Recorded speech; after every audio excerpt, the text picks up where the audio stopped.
Welcome back to the One More K podcast. We are on episode number 31.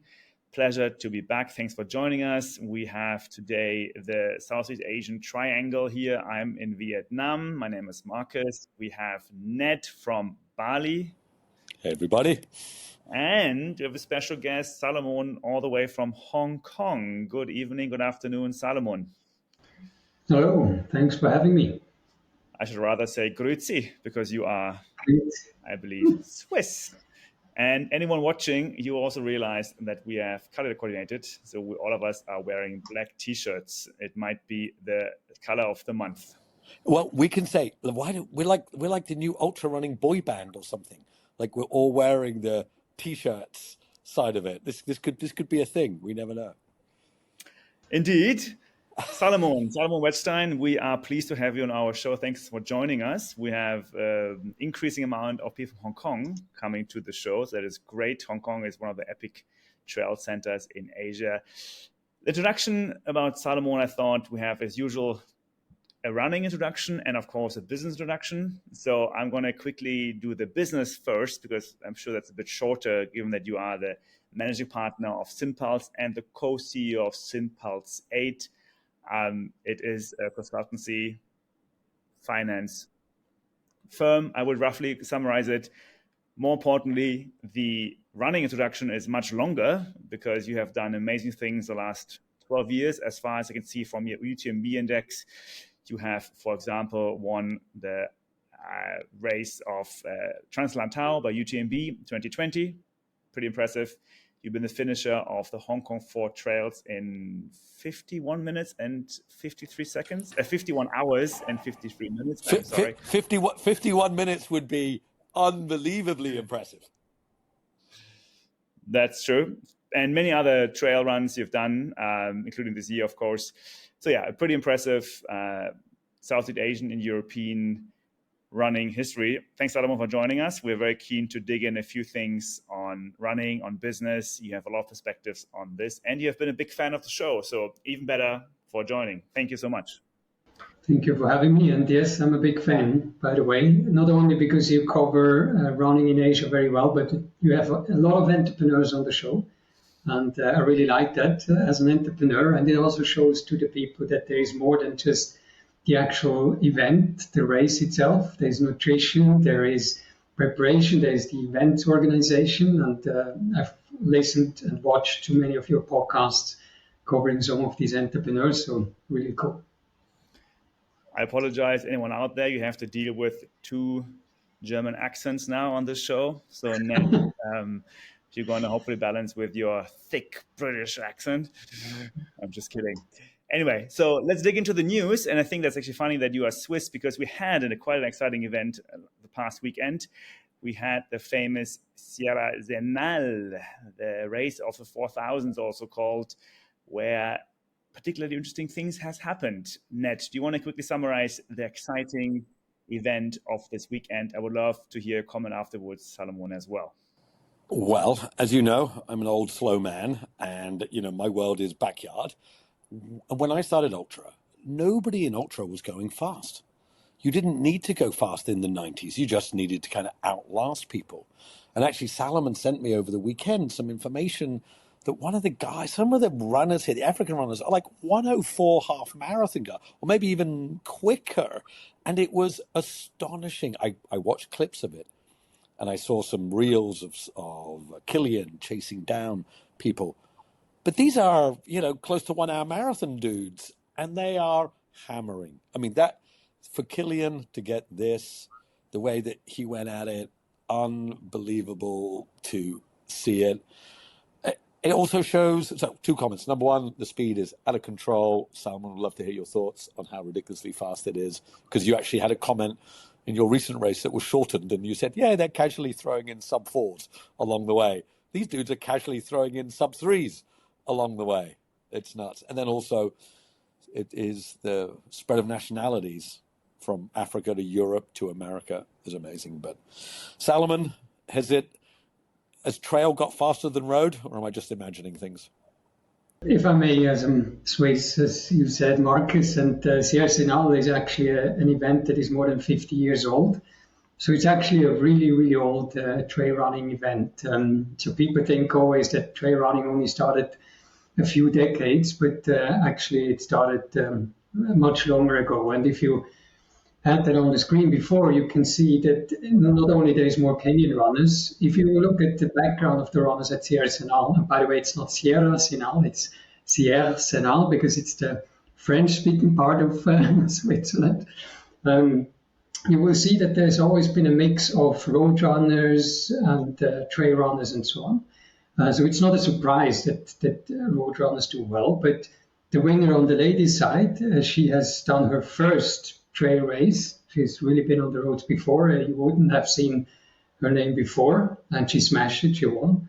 And on the men's side, the person who was leading for a while, the Kenyan runner, you said it before, Ned, he has a 1:09, I think, marathon time and a sub 1 hours half marathon time.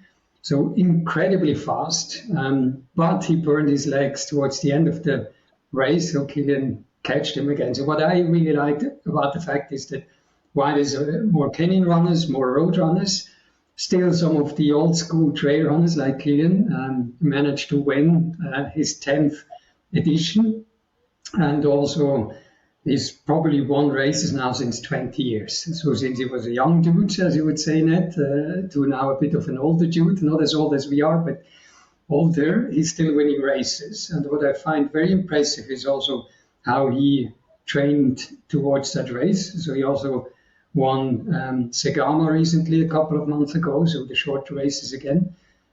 So he really put all in to perform highly on these events. And we can talk about this later when I share a bit of my background. It's of course a lot of what goes into the preparation. And the other thing that I really love about Kilian is probably the only trail runner who wins frequently the short distance as well as the super long distance. I mean, this is just phenomenal, I can only say. Is it so? No doubt you put those African runners on a 10K road race with Kilian. I'm going to assume Kilian's losing. I'm just going to assume. Is it just experience? Is it knowledge on the trails? That's how Kilian is still winning at his age, and relative, I'm not going to say lack of speed because he has speed, but relative lack of speed to this 59-minute half marathon guy. Is it just trail experience that gets it done, Salomon? No, I don't think so. Of course, experience helps, especially the longer the distance. But in this case, I mean, they all have done this race at least as a training session, even the new runners. And Philemon won the race last year, who was just a second or 2 seconds behind Kilian. So he was also experienced enough to really know what he needs to do. I think the fact is that Kilian prepares very specific to this, and he could probably also be one of the few trail runners who could be quite strong in road racing. He always says that he doesn't want to do road racing because he actually gets injured quite quick. So while he has the VO2 max and he has the leg speed, he's not used to run as much on the road. So that doesn't mean he wouldn't do well if he would really probably would have trained the past 20 years on the road. I mean, he can run a 10K under 30 minutes. We all know that. So he's fast enough. So we should also highlight, of course, the females race quickly, that we had Jolene from Kenya also winning it with actually quite a bit of a 8-minute difference to the second scout, Atkin. Also another impressive performance by her. The fourth was also Kenyan, Philaris Jerutu Kesang. So we had 2 Kenyans in top 5 with the females, and we had 3 Kenyans in the top 5 with the males. Why are the Kenyans coming? Money. Yeah, so I mean, money for sure, but you see that there's especially one team, and it's actually the trainer there is an Austrian. So he also, of course, is coming from Europe, and he probably saw the gap already a couple of years ago that, hey, if they are not necessarily winning the Berlin and New York and Boston marathons, maybe they can win trail races. So money definitely helps. But also the fact that some of these trainers come from Europe and see the potential. But again, Sierra Senal has always been a race that has attracted road runners because it goes more uphill than flat and only a little downhill at the end, which is easier to do for a road runner than a complete technical up and down and 50k plus ultra, which is much more difficult to train for as a road runner. I mean, the thing has changed so much.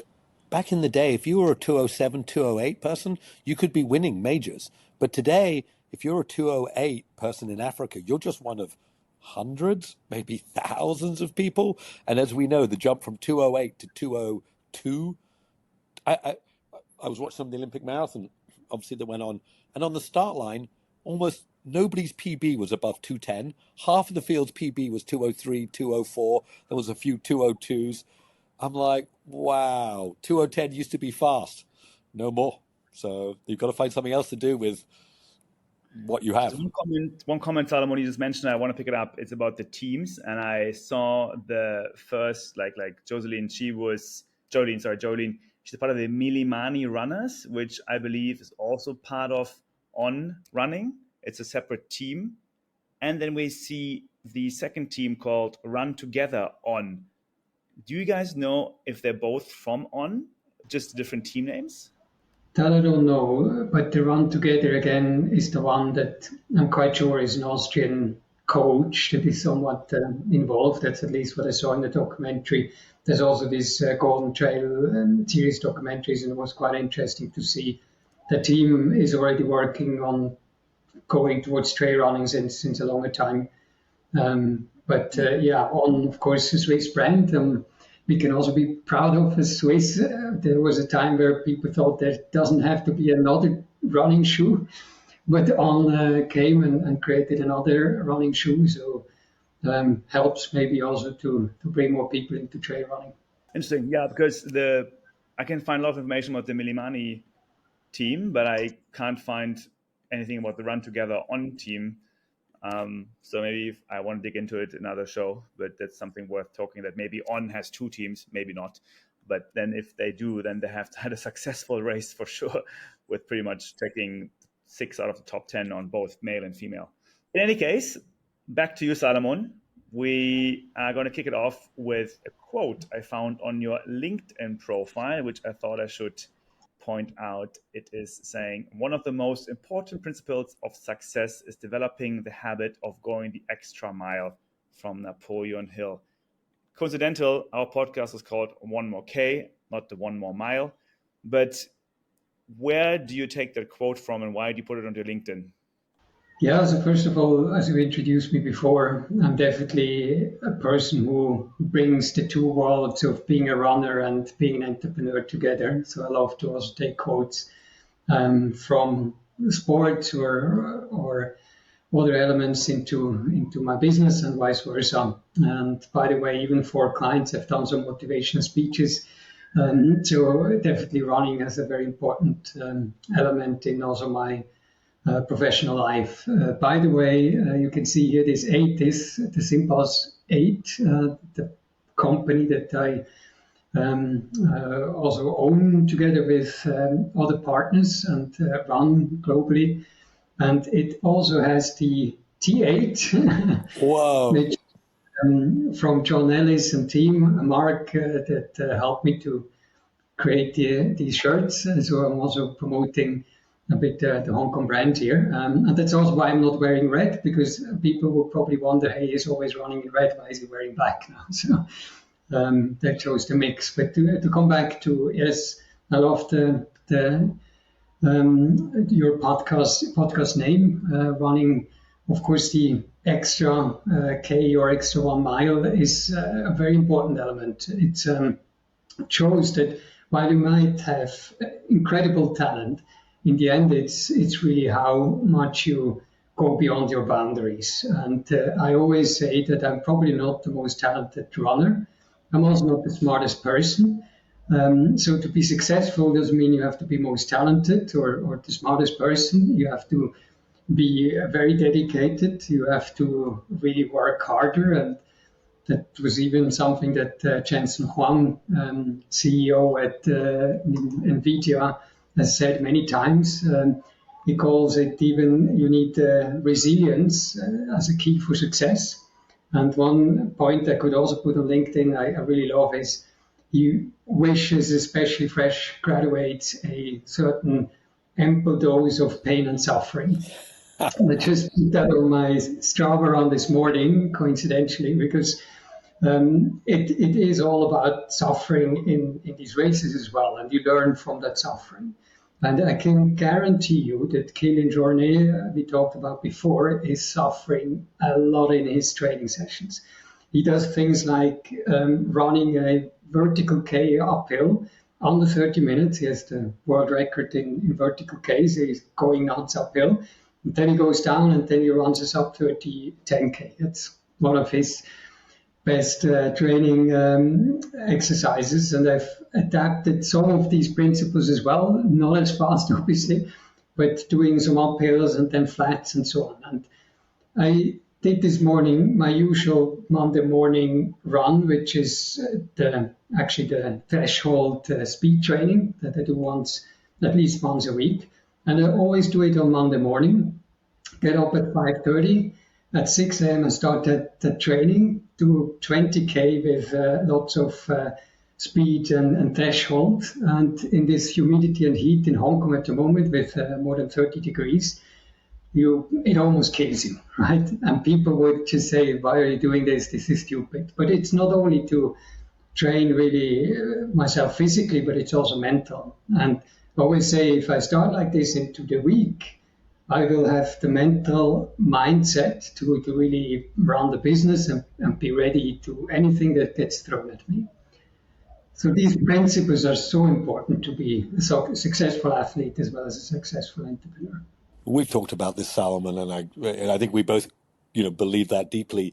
I get asked, so I'm going to ask you, when you first started running, and so I'm going to ask you your running history, but suffering is not obvious when you first start. It's obvious to you today. Starting Monday with a suffer session is amazing. But maybe tell us your story of how you started it, because I don't think anybody wakes up and just figures it out immediately. How did you get to where you are today? Yeah, I have to say, I was always doing sports.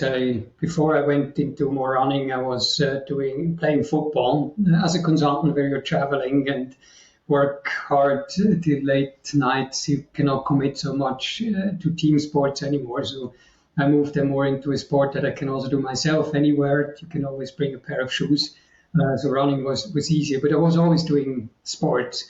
I always also had the competitive element. I cannot just do a sports just to, I want to feel the outdoors and so on. That's not me. You know me well enough. So if I don't have the race coming up, for example, in 3 to 6 months, I won't go so much into suffering as if you just do it as a balance. You would say, hey, today is not the day and so on. I need a milestone ahead of me. I need something I need to work for, and I need something that pushes me out of the limits, something either further or I want to be faster or whatever. So I have to work for it and to improve. The suffering you then start to realize is just the necessary evil, because you cannot improve if you don't go out of your comfort zone. And there is good podcasts here also from, for example, Andy Galpin, who of course is into sports science, who will tell you really it's all about the hard work. There's also a good book about this. It's for example, VO2 max training. It's not just the volume, which is also important, but if you're not pushing your VO2 max in specific trainings, you will also not improve enough. And it's, by the way, also the most important element to work on your longevity if you do VO2 max. But that's, of course, painful. It's not easy to do VO2 max training. So did you start, you were playing football, and you're right. I think team sports, when you have a proper job, life, family, everything, running is the easiest one to do. So did you throw on a pair of shoes? Obviously you were fit. Did you do the normal thing, 5K, 10K, half marathon, ultra, or what was your progression? Yeah, so I mean, first of all, also in playing football, I was not the most talented, but I was the one who was able to run 90 minutes up and down as a winger or as a midfield player. So running was a bit more natural for me, even though with soccer shoes rather than the road running shoes. And it took me, by the way, a bit of a while to get more into also the right runner technique, because if you just do it as a training for football, you're actually not having the proper form. So that took me a while. But I was different to maybe others. I was never much into road running. I loved the trails. I loved the mountains. And again, growing up in Switzerland, I was always going also to the mountains. I loved to go up the mountains. But I never liked the fact of having heavy shoes and having heavy backpacks.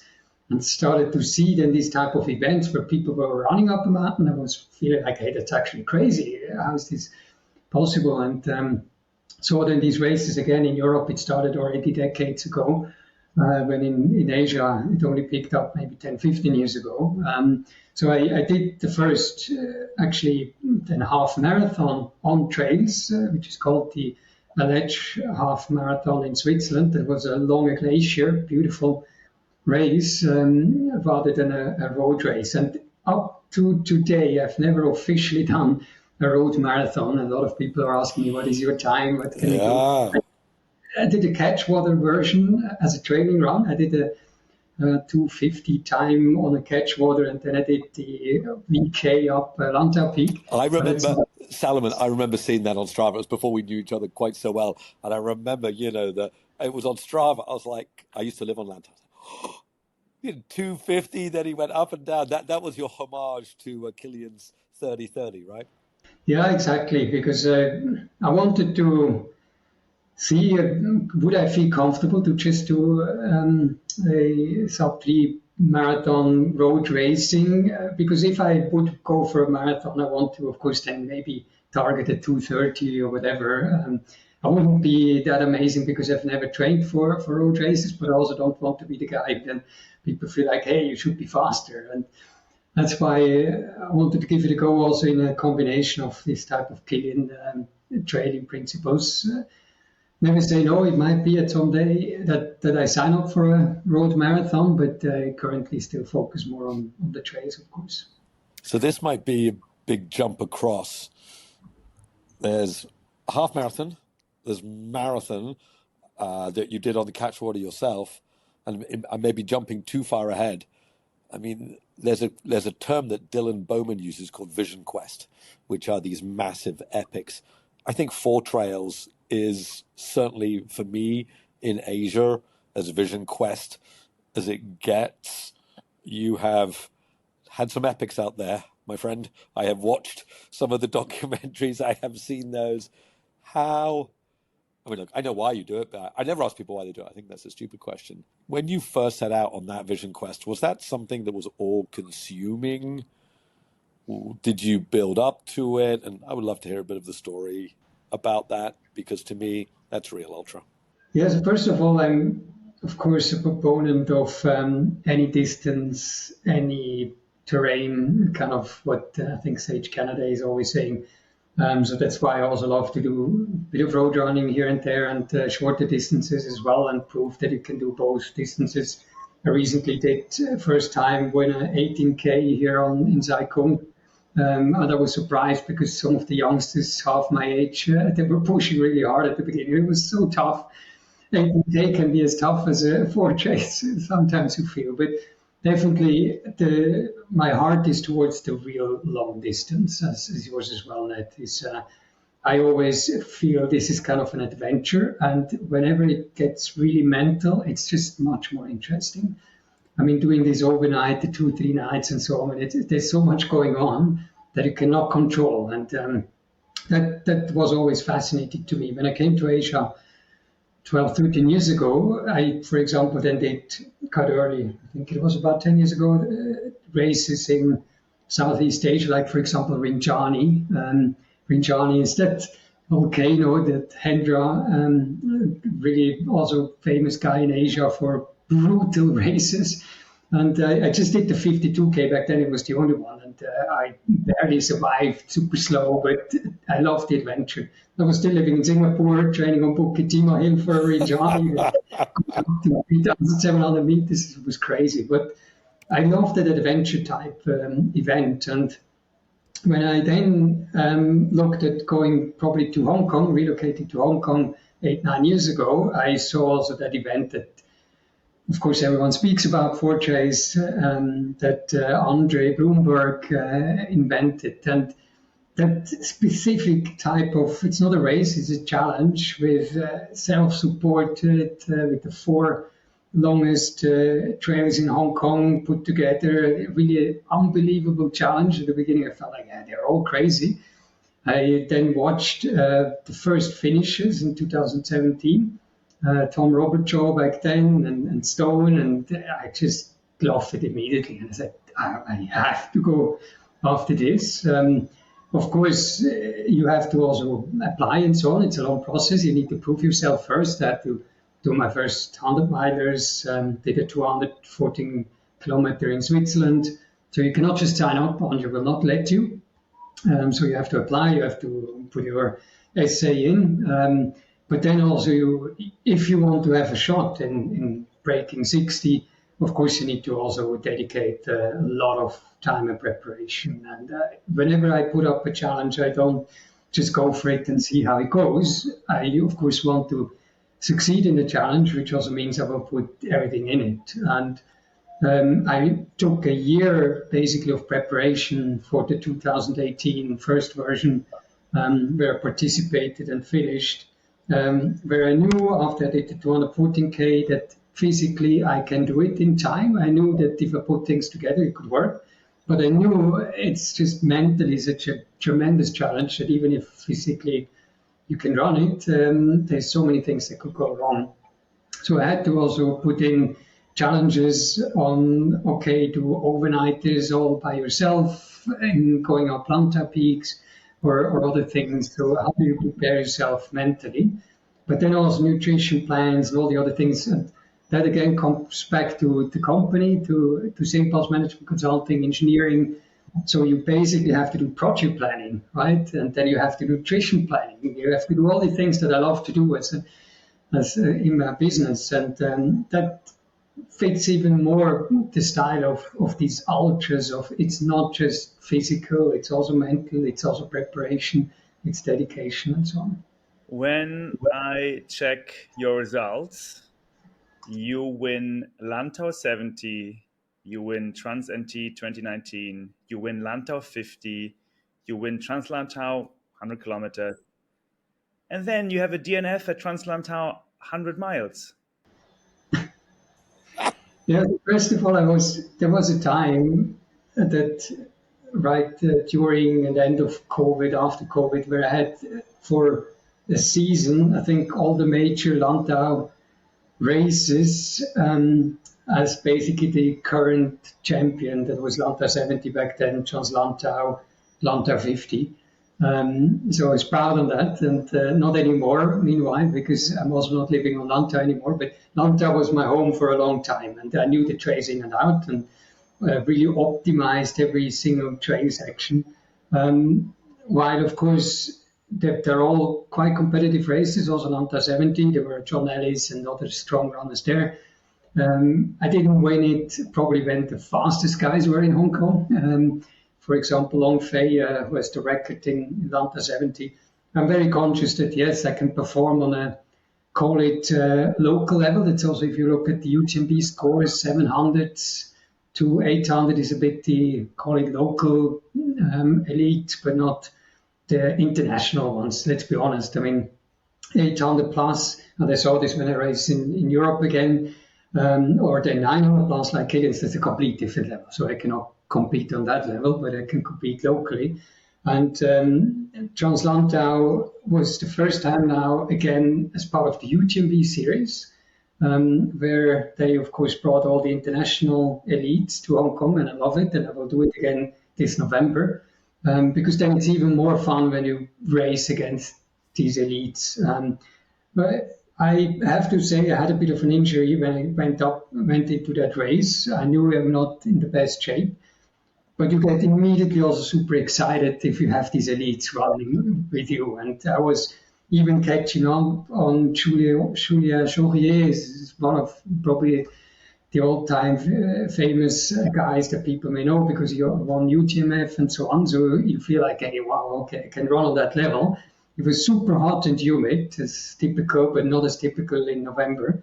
So there were a combination of two things. One is I immediately felt on the sunset peak climb, my Achilles unfortunately burning and flaring up, and that's not good already in the first third of the race when you want to really compete. And the second thing is that with the humidity and so on, I was also already starting to feel a bit of cramps, and that was also way too early. And the combination of the two that just showed me, okay, I'm not here to just finish. I'm here to really race on that level, and I couldn't do that anymore. So watch me hopefully in November do better. I love that race, so I will be back. Did you? So I know you are a prepared, thoughtful dude. When you stood on the start line with all those elites around you, did your plan go away a little bit? Because did you charge off after them? Because as you said, look, you are more than capable on local level, and you're very good on international. But you're right, the best of the best. How was it standing on the start line? Did you think, oh, what the hell? If they run, I'm going with them no matter what. Was that the thought process? No, of course not. I mean, I'm experienced enough not to do that. I learned my lessons early on. No, I actually was running exactly on time. So after the first few K, they already were boosting as fast as they can, and that would have been way too fast. And I'm also, again, not competing with a 900 plus UTMB scored runner. No, actually, I did run my splits, and I could have also continued without the Achilles, probably close to my splits, but it was more humid and very humid, more humid than anyone would have thought, and the race times were much slower than previous years. So even the top elites that were top three, they all were much slower than usually on this course, and they all really suffered. So I think everyone went hard in comparison to the conditions, and that's always so tough in Hong Kong. Also, Hong Kong 100. This Hong Kong 100 this year was much hotter than recent years, and you feel like, oh, it's January, you should be running fast, and then it just hits you. What do the international runners think of Hong Kong? Because you hear them sometimes on podcasts, people who come and they're like, oh, it's steps. It's a huge amount of steps. The trails are different. Did you get a chance to chat to them? What did they think about the Hong Kong scene and the Hong Kong trails? Yeah, I was actually also talking at the Hong Kong 100. I was at the start line. There was Tyler Green next to me. That's a very strong runner from the US. Was giving him the tip, don't run with the Chinese runners from the beginning. I mean, they are brilliant runners, but some of them also push very hard from the beginning. And I told him you will have enough time in the second half. As we all know, Hong Kong 100 starts a bit flatter, not flat, but flatter than what it does on the second half. And he did that, and he finished, I think, second or third. Second. So very well. So it was interesting to chat. And when I came to Hong Kong from Singapore and from Europe, I, of course, complained a lot about stairs. Meanwhile, when I go to European races, I swear, why are there no stairs? It's so technical. You go over rock boulders and snow downhill, and you feel like, hey, where are my stairs? So you get used to it, but you forget how different it is compared to European and US races. So for them, of course, it's very hard. Plus, what I think is even harder, they come in the off season in winter when they may train even doing skimo or other things in the cold, and then they come here and they have to run in 20 plus degrees, which is not as hot as in summer, of course, but still much warmer than the conditions in Europe. And I think Tyler Green was probably a bit in a warmer region than others, but many blow up because they just can't. Yeah. And so to follow on for 4 trails, and when it went sub 48, which just seemed unbelievable. I've watched all the documentaries. I used to dot watch. Like, I have dot watched that race, which is ridiculous. And will they make it for the ferry? So here's a question, Salomon. Given the Hong Kong trails are so unique, and given those trails, do you think anyone apart from a Hong Kong-based runner could really win it if it went sub 48? Like, do you think it has that race, that very particular race, given there's no poles, there's no music, this is, to me, right on the outer edge. Do you think it can only be a Hong Kong person who wins this race, or not? Yeah, so first of all, I think this unique challenge of self-supported and all these things like no polls and no music and so on make it, of course, much more complex. And there's a bit of an advantage if you know the trails here, as you are also, of course, navigating yourself. Meanwhile, the watches are a bit too accurate, and I told Andre a few times already, make sure you put a new rule on that you cannot use the GPS watches. Maybe he does that at some point. The first time when I did it, I didn't use any. I used a GPS watch, but I didn't use the maps. So really going after navigating myself. So if you think of this, so sub 48, definitely my plan actually for the sub 50 was had a second plan that even showed sub 48 because I knew that physically that could be possible if everything goes perfect, perfect conditions and so on. Perfect conditions would have been cooler for sure. I hate when it's hot, and that's probably still the European side of me. I like it cool, but somehow never cool on Chinese New Year, even though it's still January, February. But anyway, so I know it's possible, especially if you know the course very well. If you would invite the Killian and you would have wrecked the course and so on, I mean, it would not even be fun. Of course, he could go faster, right? He's then sub 45. But it's not the same thing because what I love about 4Js is that it's not just the pros. I mean, there's almost no pros. It's everyone, every single type of personality who is also, I don't know, a mom with kids or a teacher or a professor like Will Hayward or running a business like myself, right? You have to put in the hours in training in the early morning at 6 a.m. or in the evening at 10 p.m. You have to commit yourself while running a business or doing another job. It's just much, much harder. And in that sense, I find it more impressive for people also surviving sub 72 hours that have a normal life in between and are not professionals, right? So, yes, I think the time could be faster, but Andre also said he likes the fact that it's not now an elite race, but it's really a race for everyone or a Well, challenge for everyone. Well, I'm going to hand over to Marcus, talk a little bit about business, but I've thought about the green post box myself, Salomon. I lived in Hong Kong for 10 years. I've been on these trails before. All I would be looking would be to survive. It just looks such... You've done it 2 or 3 times now, Salomon. I finished 2 times, and that makes it even harder the second time. And that's also a reason why I went for that sub 50 goal, because you need to find a unique new challenge to do it again. Because it's so hard, it's so painful. And the moment you are in the second night or the moment you hit second half of Wilson Trail, I mean, it gets you anyway, right? You will be crying, you will be crumbling, you will be swearing, whatever you do, right? What is then the motivation to do it again? And that's why I needed a new goal, not just to finish again. And actually, I found then the even much bigger spirit in the end. If you watch 4Js, you would see that for me, then at that moment where I completely killed my quads with this rhabdomyolysis. Rhabdo is basically a condition where your muscles are breaking apart. So I had a physical condition. It was like an injury. It's not that I just was tired, right? If I would have known the condition, I would have probably pulled out because it's quite dangerous. So my kidney was actually not working anymore. I had Coke, colored P, which shows you that the kidney is failing. So it's really not a good condition to have, right? And I still finished in still a reasonable time. And that was only due to the people in Hong Kong, my team at St. Paul's, and also my friends at Huglo and all the other teams. And of course, Manu, my wife, most important, who was pregnant at that time with our boy, Nate, who I then also, we call him Nathaniel Phoenix, because Phoenix is the mountain on Lantau. Lantau is actually called Phoenix.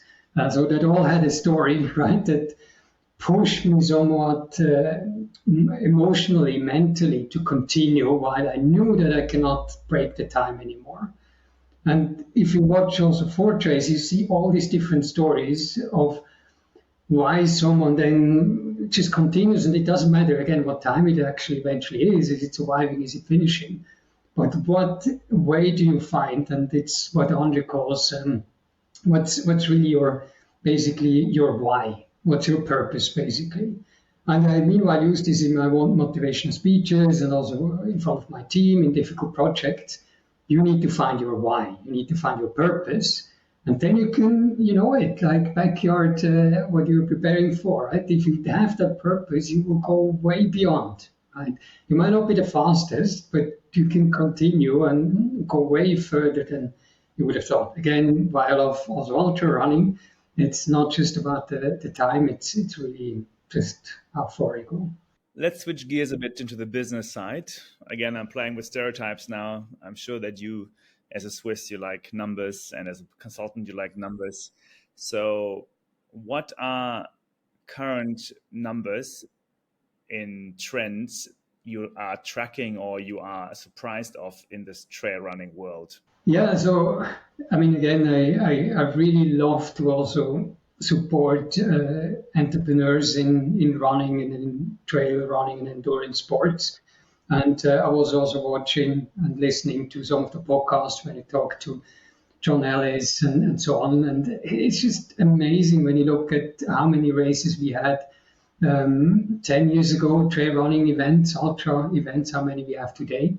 If you look at, and yes, I know you've discussed this here in the podcast a few times, a bit of also the professionalization of the sports with UTMB and of course Ironman behind. So I of course watch the growth numbers. I love that on ITRA or also UTMB, you do not only see your score, but you also see score versus other people. There's always the saying of actually if you finish a marathon, you are only one of a few percentages globally, right? Because not many are even just trying to finish a marathon. If you then do it under 3 hours, you're already on the 0.0001 or whatever. And let's not even talk about then the sub 210 or whatever it is. And the same is also with the distance, of course, doing a UTMB and so on. So it's amazing how the sport has been growing. What I still feel, and that's what I'm following a bit, is it needs to also become more professional. Why do I believe that's the case? I love the raw events, and they also need to exist. They have a purpose to exist. But as we said before, if there's no money in it, the Kenyans might not do it, right? People need to survive. Entrepreneurs need to survive. Runners need to survive. I have a few friends here in Asia, very talented runners. For example, Stingray, right? Very talented runner, but he couldn't survive in Hong Kong anymore. They didn't pay him enough that he could just afford to pay rent in Hong Kong, right? And he was stuck in this situation and asked me also what to do. And there is many of such runners that cannot even afford to go to a UTMB. And then we discussed this before. My race was shortened. I was a bit annoyed. I paid, of course, a lot of money for the trip and everything, but I can afford it, right? But the person from Indonesia or the Philippines, Thailand, how can they afford it? And that's why we need this also be a bit more professional, or find other means that we can also finance people to travel, finance, of course, also that the people can afford the gear, finance that these entrepreneurs are also surviving. And I always say when I talk to, of course, Romain from Uglo or John Ellis and Mark from T8, I don't want any money. I wear your stuff to show to the world that this is great things you are doing. I love the Uglo shirts, I love the T8 shirts. I don't want they even gave me some stuff for free, and I said, hey, I want to actually pay for it. I want that you're successful. And this is for me important when I look at the metrics is, how does profitability also increase in these businesses? How can they sustainably grow and not just, 2-3 years of great stuff, but I can just not do it anymore. And unfortunately, I just saw the news that Lantau Base Camp, that I also ran for and supported with John and the team, they have to shut down. The landlord in Hong Kong, and this is a big story all the time, doesn't want to decrease rent. And I looked into Lantau Base Camp myself personally. I was once considering to to take over that job before John did. But then also realized how tough that business is. You can just not make money with such business. And here in Hong Kong, at least, that's just brutal. And it's on all of us playing a part in this sport to help that there's really also money to make. Otherwise, we can just say, okay, we just run naked without shoes and just go onto the trails natural, fine. But if you want to have the right shoes, the right shirts, and so on, then someone needs to be able to make money. Who is this? Totally agree. Is our sport too small? Who is the someone? Because I hear you. You're a smart entrepreneur. Marcus is running an Asian trail running brand right now. We all know it's hard. Is there an obvious solution we're missing, or is our sport just too small? No, so it's definitely not too small. If you look at the numbers, it's a big sport already. And I think, again, that's also the positive side of a UTMB. I talked to Clement for a while, who invented Lantau, also one of the older races, one of the big races in Hong Kong. And yes, there's a few things that happened, weren't too smart. Maybe when it comes to in trail running, you love nature, right? You don't want to see nature destroyed. I hate it when I see garbage on the trails, right? So there needs to be also always sustainability when it comes to trail running, right? And maybe a car brand is not the first brand you should choose for trail running, right? So there's certain things that maybe didn't go as well, but in the end, making the sports more professional and also profitable, that it's not, I mean, yes, some people have earned enough money with their main business. John Ellis said it in your podcast, that his main job is still financing him, right? Otherwise, he couldn't do it. And if someone wants to really put all his energy and effort into running, either as an athlete or as an entrepreneur, he will not be able to do that in most cases. I see now also for Ixo, we should bring him onto the podcast with Bix.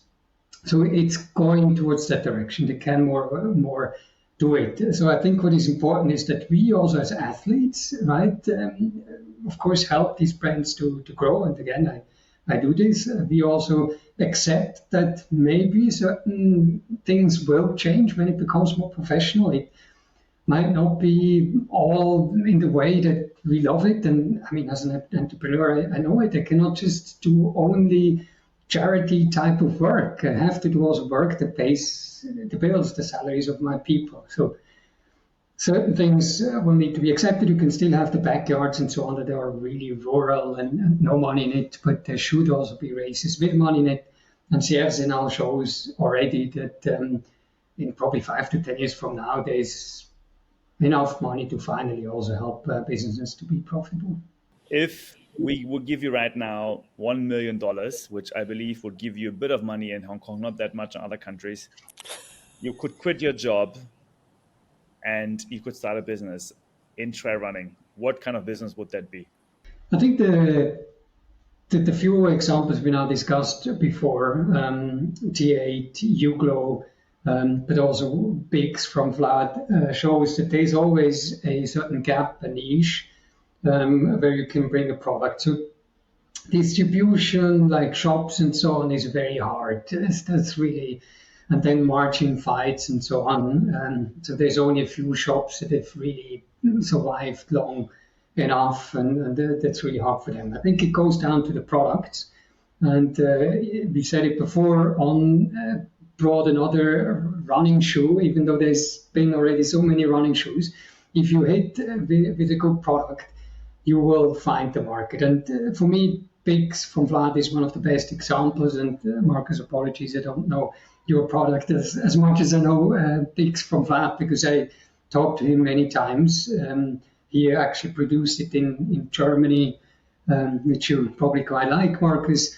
We had also discussed, for example, some unfortunate events of other products that actually where it was discovered, Spring Energy Gels, that didn't really deliver what the people thought they would deliver, right? So it actually didn't even bring the calories they advertised is on it. And he went through all the stages in Germany and Switzerland. It's much tougher sometimes to get a product really to market.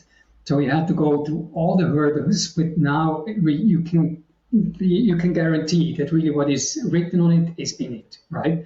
And it's a brilliant product. in a sense of there's so many gels, there's so many drinks out there, but there was not really the after run nutrition of you just take one of these tablets and it has magnesium, it has all the things in you need, right? So there was a gap clearly that he identified that immediately took off, right? And he's making, I believe now, occasion money, not yet the big money, but goes in a good direction. And I hope, Marcus, also you with your product, you nail that gap and you have that quality that people see. I always say, as a Swiss, quality is most important.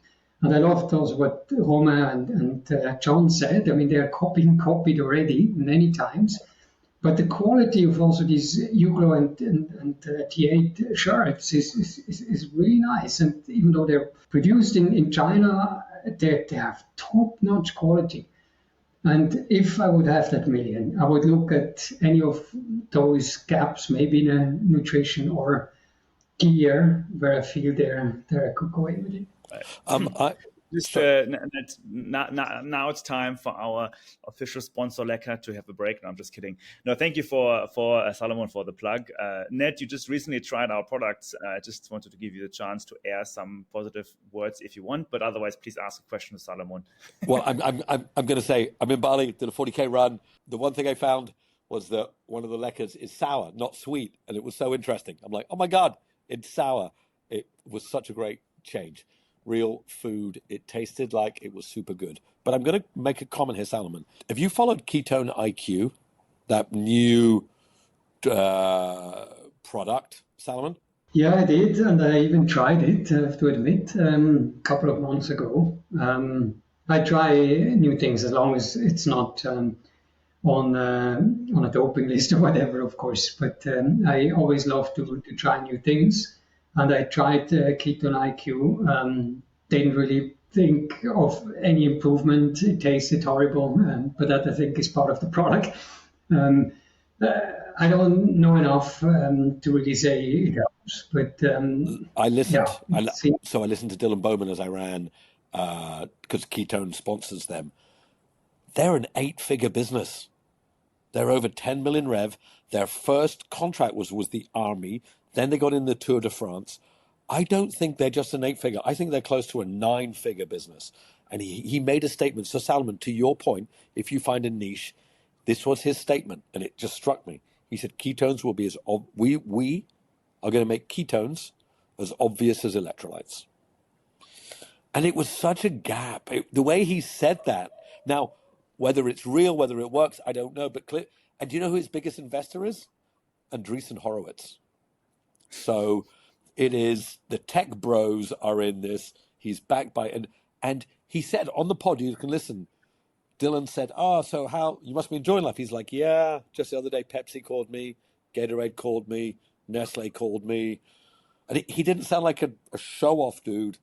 He found a niche. Whether it works or not, or I don't know, but it does show within trail running, it can be. And he didn't start just in trail, but in endurance, in human performance. Fascinating. Like that's $1 billion business. Amazing. But I mean, I think you don't need to necessarily find something completely new, right? I mean, I'm sure with Lecker, Marcus, you saw also that in Asia, there was not a product, maybe also in light of the nutrition in more, in a much hotter and humid environment, right? I mean, that's also why, for example, probably Vlad came up with pigs. There's no new elements in there, right? There's the same nutrients in there, but in a good combo that works quite well. The T8 shirts work extremely well here in Hong Kong, Asia, Southeast Asia, because they're light, and when you're completely sweaty, they're not soaked. Right? So it was not to invent completely a new product, but something that worked in this environment. And again, Marcus, I will try Lecker very soon. I hope you have a distributor in Hong Kong. I was a bit closer, of course, to try certain things that I have here in my immediate remit. But I like that the people see someone is struggling with something, right? Struggling with getting too soaked in shirts or chafing the story of John Ellis going up Lantau Peak at 4 Chase. that is already enough, right? And there's still enough ideas out there. But then it's, and again, to the very important statement at the very beginning, then it's the hard work. You know it, Marcus, you know it, Ned, I'm an entrepreneur. It's not having the brilliant idea.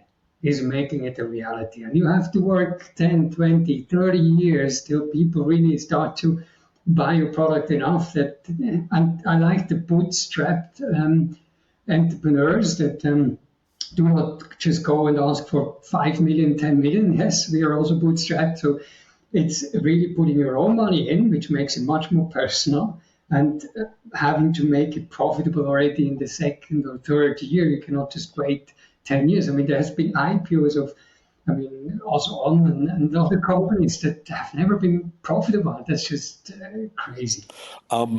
We are coming up to our hour. I'm going to ask you a last question before I give my little drop at the end. Marcus started this show with asking about your LinkedIn quote. I've been lucky enough to work with you a bit. We've never gone for a run. You'd have to run even slower with me than you did with that gentleman who was quicker. We were messaging the other day, and we were talking about some business stuff. And I asked you a question. This is a question I'm going to, maybe a final question. How much does and you've had success as a businessman, come from what you've learned in ultra and trail and running as a sportsman? Sorry, I missed the question. The question is how much of your success in business is derived from the mindset and what you learn from running? Yeah, it's a very good question also to round off the discussion. And it's, for me, all about the resilience. I mean, especially if you look at the times in Hong Kong during first protests, political environment, then COVID, where we were shut down from the world for quite a bit. It was tough, right? Running a business, not knowing what is in 3 months, can I still pay the salary of my employees?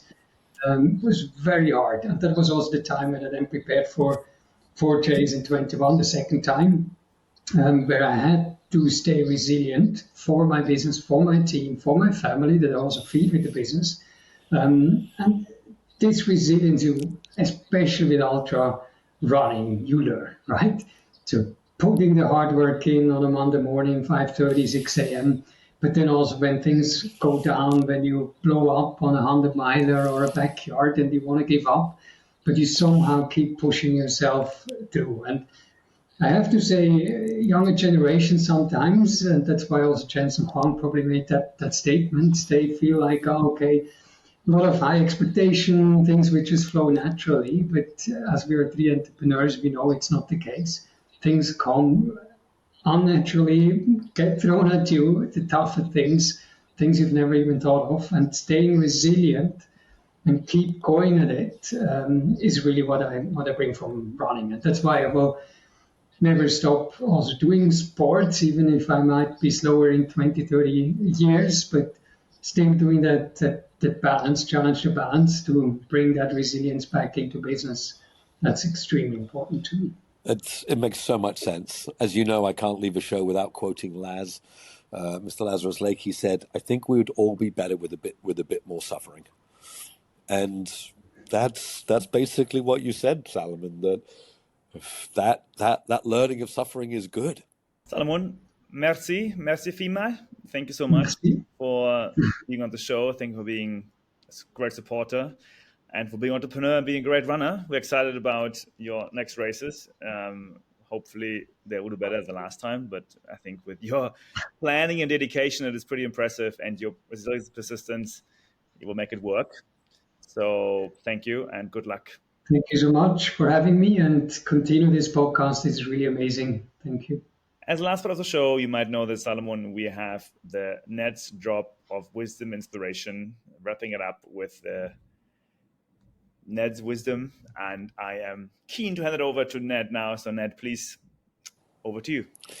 Well, thank you. And as Salomon does know, one of his races that was shortened was an inspiration for something I wrote, because Salomon messaged me because I'd been following Salomon training, and I know that this dude Salomon puts in a lot of work. It's not just the 5:30s. I've seen those training sessions.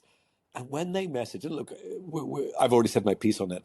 It wasn't that they had to shorten it; it was what they could have said. So yeah, one of your One of your experiences. So this one, actually, I hadn't read your LinkedIn message, but anyway, this one's about a little bit about suffering, a little bit about going the extra mile. This one's called Edges. Edges. That's what it's all about. The middle path sucks.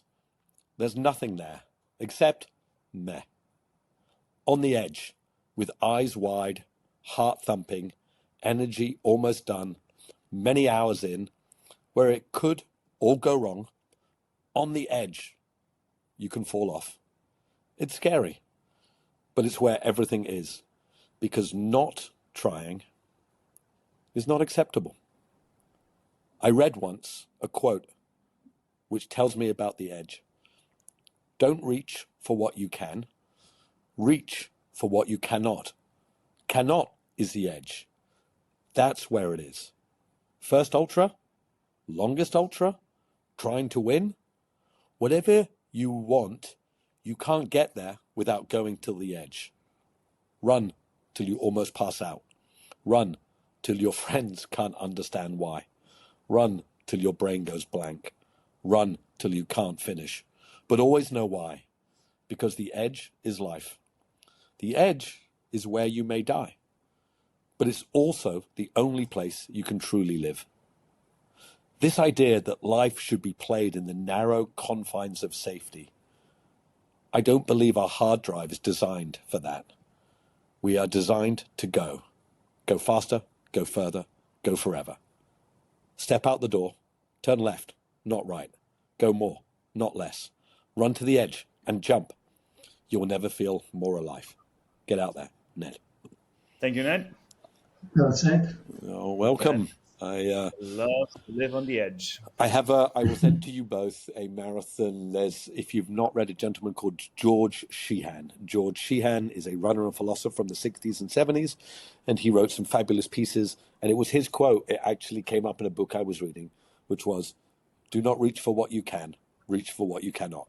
And I love that phrase. People say, "I can't reach for what you can do." No, don't reach for what you can.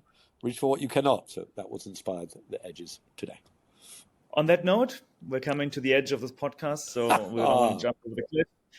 Thank you so much, Salomon, again. Thank you, Ned. And anyone out there, thanks for listening. We appreciate support. Let us know what you think. Engage, subscribe, reach out anytime to Salomon on various channels. He also has his own podcast, by the way, on YouTube. Follow and subscribe. Ned, we all know, and myself, we are on One More K and Lecker Nutrition.